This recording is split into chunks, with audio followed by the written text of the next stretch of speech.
Hello, today we're going to talk about forgiveness again, but this time, how can you forgive yourself is what we're going to talk about. We live in a world with people who make mistakes. There's a Japanese proverb that says, Saru mo ki kara ochiru, which means even monkeys who are skilled climbers fall out of trees. That simply means everybody makes mistakes.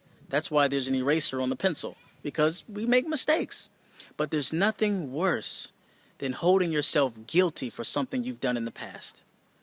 That's like holding yourself guilty without parole. You're your own judge. There's no freedom. You say, I didn't do bad, but I am bad. I didn't do wrong, I am wrong. When you don't forgive yourself, jibun semeru te koto. That's what it's called. It's jibun semeru. I blame myself. And when you blame yourself, you identify yourself with the problem. You don't say I have a problem, you say I am a problem. That's what happens when you blame yourself or you don't forgive yourself. Maybe you've done something that you're ashamed of. Or maybe somebody did something to you and you feel it was your fault. Or maybe you did something to somebody else that you're ashamed of. No matter what it is, holding yourself guilty, you can't be free that way. It's hard to live that way. It's hard to have hope. You can't dream. You can't have hope. Everything is negative because you can't forgive yourself. So how do I forgive myself? Number one, you have to talk to somebody. You have to get it out. All that hurt, all that pain, all the shame. You have to find somebody that you can trust to talk to share with. And if you don't have anybody to talk to, please, you can mail us. You can write us in the comments. Or you can just send us a message, and we have people to talk to you.